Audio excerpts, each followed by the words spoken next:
This is the Samsung Galaxy S8, and more than just being the latest addition to one of the most acclaimed smartphone families of all time, this year's Galaxy takes some big departures from previous gen hardware, reinventing Samsung's flagship handset with a bold new design and some compelling new software and services. Maybe more than anything else, the Galaxy S8 is a phone defined by its screen, and what a screen it is.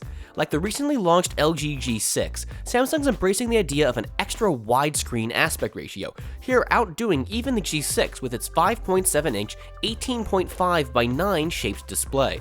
That spells roughly 500,000 more pixels than you'll find on last year's Galaxy S7. If you haven't gotten the memo yet, bezels are seriously on the way out, and with the GS8, Samsung's doing all it can to minimize them. In addition to severely shrinking them down on the top and bottom, Samsung's taken a page from its own Note 7 playbook and made its curved, over-the-edge screen the default for the Galaxy S8 as well, resulting in a handset with an impressive 83% screen-to-body ratio. A screen this big necessitates some sacrifices, and the most obvious of those is the classic Samsung physical home button.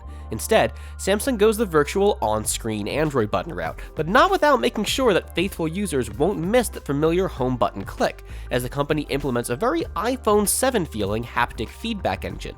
The clicks are maybe a little less satisfying than Apple's, but we're going to want to spend some more time with the hardware before forming our final opinions. And as a consequence of no more home button on the phone's face, Samsung's forced to move its fingerprint scanner around back, now located next to the handset's camera. That's a camera we've pretty much seen before, with the hardware largely matching what Samsung used on the Galaxy S7.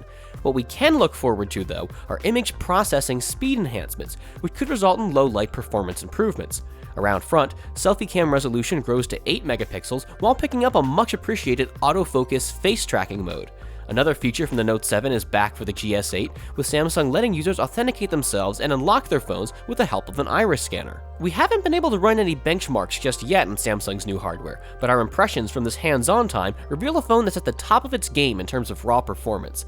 That's helped out by the presence of new 10nm processor tech, and the rest of the hardware here is similarly impressive, like a base 64GB level of internal storage. Of course, microUSB expansion makes its return if you need to push even higher. If you've been paying close attention to this hardware, you may have spotted an anomaly by now.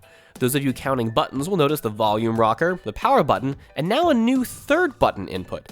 This lets you speak to Bixby, Samsung's new intelligent assistant. Functionality is along the lines of what you're familiar with from competing services like the Google Assistant, but Samsung's also emphasizing the extent to which Bixby can make predictions about functions to recommend based on your phone usage behavior patterns, as well as the ability to control nearly every aspect of the GS8 software via voice command. Sadly, Bixby is not fully functional on this demo unit, but we should be bringing you a separate Bixby introduction very soon. Other important hardware details worth pointing out include a body that measures 1.5mm thinner than the Galaxy S7, the return of a 3000 mAh battery, as well as niceties like waterproofing and support for wireless charging. Unsurprisingly, the hardware feels great, and its sleek design with that incredibly expansive screen just comes across as all sorts of futuristic.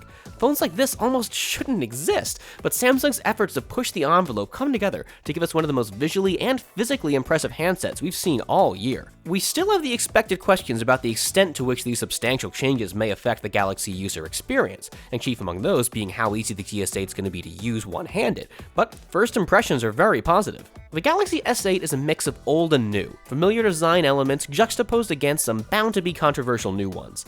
After last year's Note 7 debacle, we wouldn't have blamed Samsung if it wanted to play things safe with the Galaxy S8, but that's not at all the case here.